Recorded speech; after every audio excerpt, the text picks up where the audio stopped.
안녕하세요. 파산관제인 홍현필 변호사입니다. 예, 오늘도 개인 파산 항고심 결정례를 한번 살펴보기로 하겠습니다. 이 사안도 제가 검색을 해보니까요. 파산관제인 선임 사건이었습니다. 여기서 이제 항고인은 파산재단에 속하는 재산을 은닉 또는 손괴하거나 채권자에게 불이익한 처분한 사실이 없음에도 이게 이제 사기 파산죄의 구성 요건에 해당한다 그랬죠. 면책 불허가 사유임과 동시에 형사범죄 가장 중한 처벌을 받는 형량이 있습니다. 은닉, 손괴 또는 채권자에게 불이익한 처분. 이런 사실이 없음에도 이런 걸로 이제 면책을 불허가 한 것은 부당하다고 이제 주장을 했습니다. 그래서 이제 항고심의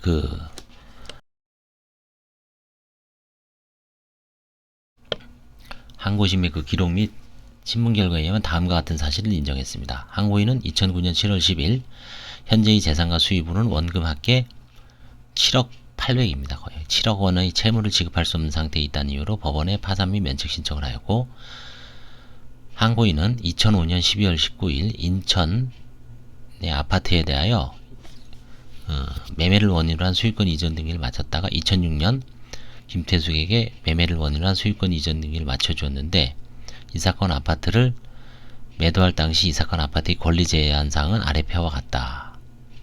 가등기가 돼 있었습니다. 2006년 1월 11일 날. 그 다음에 그 전에 이제 국민은행에 채권 최고액 1억 4,500만원, 채권 최고액 1억 7,400을 해서 이제 근저당권 설정 계약이 돼 있었고, 이게 주택금융세 이전이 돼 있었습니다.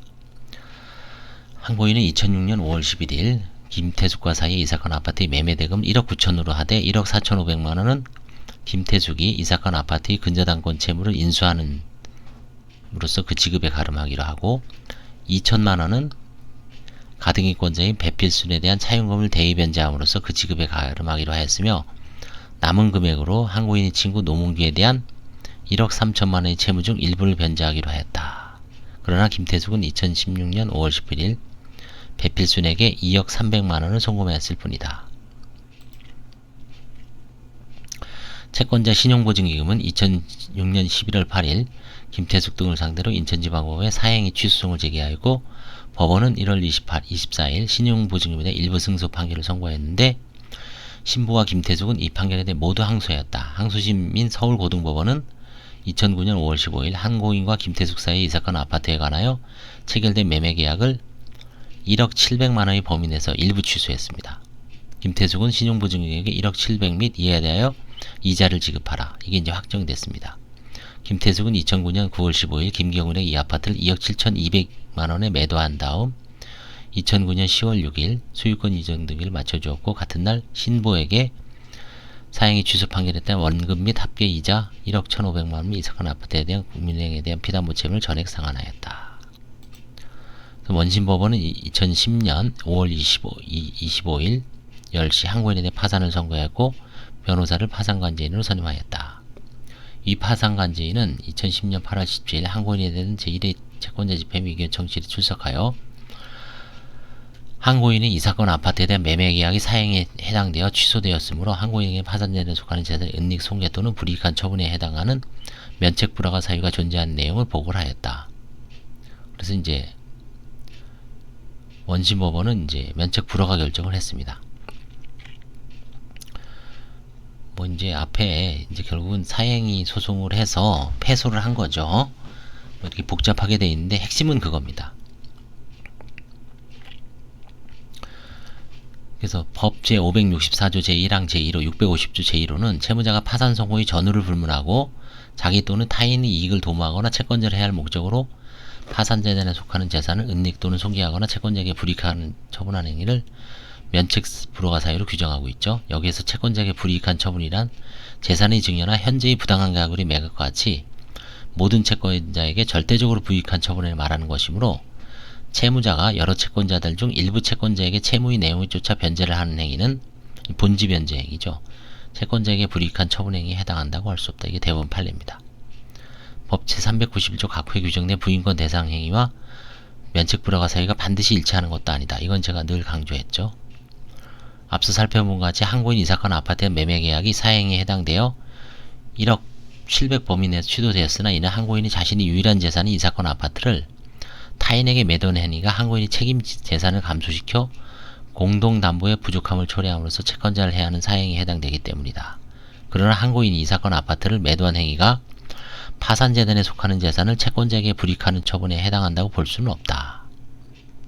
사행이지만 채권자에게 불이익하게 처분하는 해당을 볼 수는 없다라고 이제 판단을 했는데 왜냐하면 국토해양부 아파트 실거래 정보에 따르면 2006년 5월 당시 이 사건 아파트와 동일한 단지 같은 면적의 아파트 실거래가는 1억 8,500만원 내지 2억 2,800만원이었으므로 항고인이 이 사건 아파트를 김태숙에게 1억 9천만원에 매도하였다고 하더라도 이를 현저히 부당한 가격이라 할 수 없고 항고인이 이 사건 아파트의 매도 대금 중 근저당권이 피담보 채무를 변제하고 남은 매도 대금으로 이행기가 도래한 배필순에 대한 대여금 채무를 변제한 행위가 채권자에게 불이익한 처분에 해당되지도 않기 때문이다.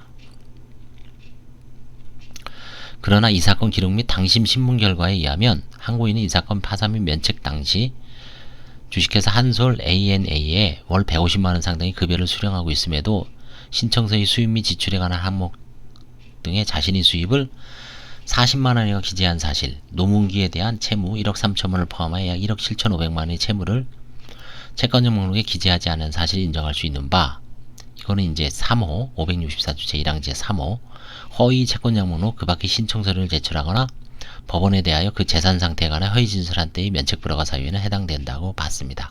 일단 소득을 속인 점, 그 다음에 친구인 노문기에 대한 채무를 누락한 점, 채권자 목록 기재하지 않은 점, 이 두 가지는 다른 사유에 의한 불이익한 처분이 아니라 허위 진술 혹은 허위 서류 제출에 해당되는 면책 불허가 사유에 해당된다고 봤습니다.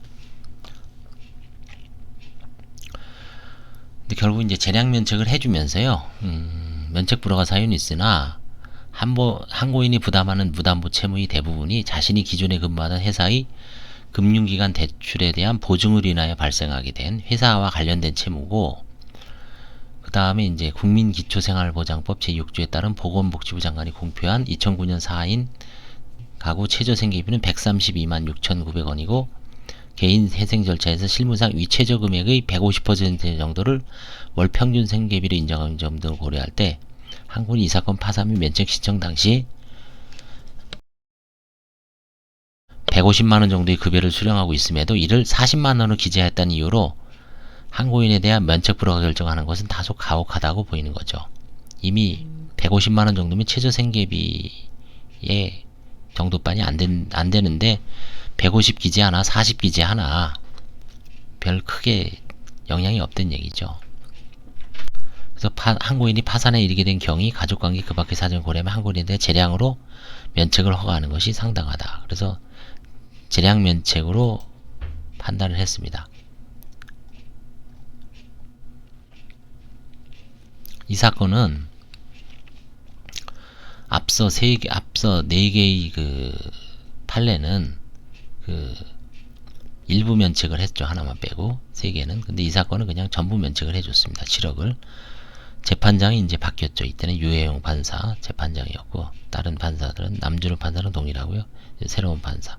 그래서 이제 항고심 재판부가 앞에 거는 2010년 거고요. 이건 1년 후인 2011년 이제 재판부 결정이었습니다. 그래서 이거는 이제 좀 약간 어렵습니다. 사실 이걸 자세하게 사행위 소송을 좀 분석을 해야 되는데 언뜻 봐도 그 당시에 국토부 실거래가 결국 이제 핵심은 매도를 하면서 근저당권을 인수하고 그 다음에 가등기를 인수한 걸 기준으로 해서 매매가를 정했는데 현재 한 연가 매각이라든가 연가 매각은 아니라는 얘기죠. 왜냐면 그 당시에 국토부의 어떤 실거래가를 기준으로 해서 대략 1억 8천에서 2억 2천이기 때문에 이 사건처럼 뭐 1억 9천에 매도한 행위가 현저한 저가 매각이 아니기 때문에 채권자에게 불이익한 처분은 아니라는 게 이제 핵심입니다. 그래서 이제 절대적인 불이익 처분만 이제 요 은닉, 불이익 처분으로 의율할 수 있다는 거고, 이 사건처럼 사행이라 그래서 여기에다가 무조건 의율할 수 있는 게 아니라는 얘기죠. 그래서 면책 불허가 사유를 좀 엄격하게 해석한 그런 결정이라고 할 수 있겠습니다. 감사합니다. 도움이 되셨다면 좋아요와 구독을 눌러주시기 바랍니다. 감사합니다.